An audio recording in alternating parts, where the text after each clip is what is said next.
नमस्कार, जोहार झारखंड।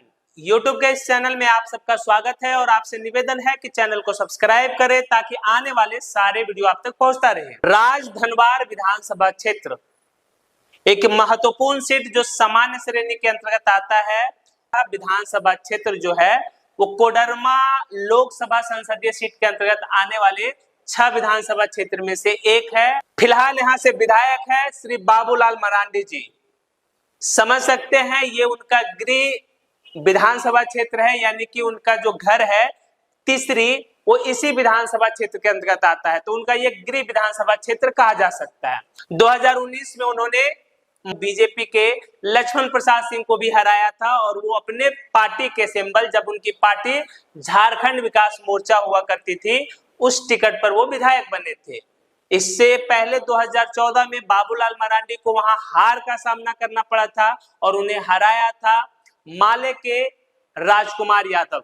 ऐसा बहुत कम देखने को मिलता है कि झारखंड में अनुसूचित जनजाति से आने वाले विधायक या नेता किसी सामान्य श्रेणी की सीट से अपना चुनाव लड़ा हो। अगर बाबूलाल मरांडी यहाँ से चुनाव जीतते हैं और बीजेपी की सरकार बनती है तो इसकी प्रबल संभावना है कि वो मुख्यमंत्री के चेहरे होंगे।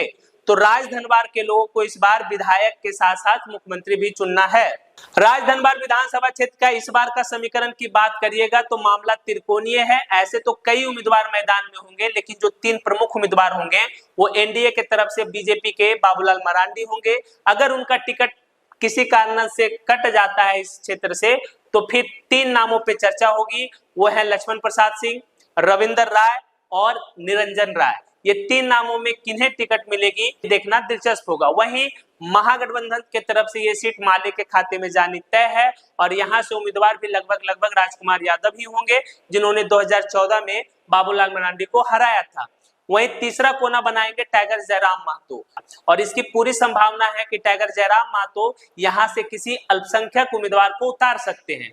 तो जब ये अल्पसंख्यक उम्मीदवार को यहाँ चुनाव मैदान में उतारेंगे तो मामला कांटे का हो जाएगा। लेकिन अगर बाबूलाल मरांडी यहाँ से एनडीए के उम्मीदवार होते हैं तो ये तय मानिए कि उनका पलड़ा भारी है। इसकी बनावट ऐसी है जिसके कारण यहाँ से बीजेपी को फायदा मिल सकता है। राजधनवार विधानसभा क्षेत्र में अगर जातिगत समीकरण की बात करिएगा तो मुस्लिम मतदाता यहाँ करीब 80,000 के आसपास है। वहीं अनुसूचित जनजाति की बात करें तो उनकी संख्या लगभग 20,000 के आसपास है और अनुसूचित जाति की बात करें तो उनकी संख्या लगभग 45,000 के आसपास है। वहीं अगर सवर्ण और वैश्य समाज से आने वाले मतदाताओं की संख्या की बात करें तो वो लगभग 50,000 के आसपास है। यादव मतदाता यहाँ करीब 40,000 के आसपास है।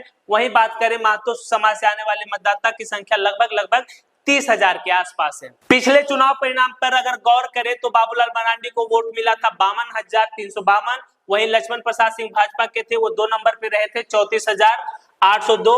राजकुमार यादव 3 नंबर पे थे 32,245 और यहाँ जीत हार का अंतर लगभग 17,550 वोटों से रहा था। अगर 2014 के चुनाव परिणाम की बात करें तो राजकुमार यादव को वोट मिला था 50,634। बाबूलाल मरांडी 2 नंबर पे थे, उनको वोट मिला था 39,922।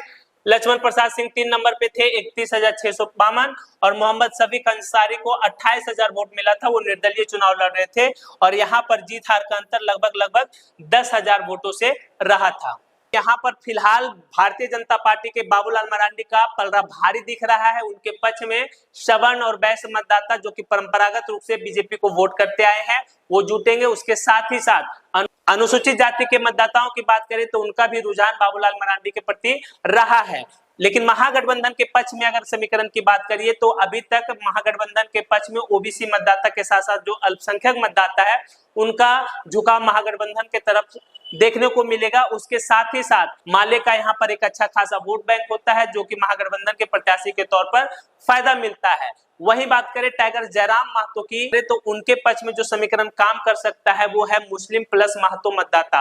अगर यहाँ से कोई अल्पसंख्यक उम्मीदवार टाइगर जयराम महतो उतारते हैं तो फिर समीकरण टाइगर जयराम महतो के पक्ष में भी दिखाई देगा।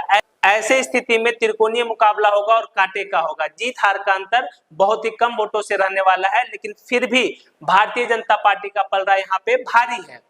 बाकी आपको क्या लगता है अपनी प्रतिक्रिया कमेंट बॉक्स में जरूर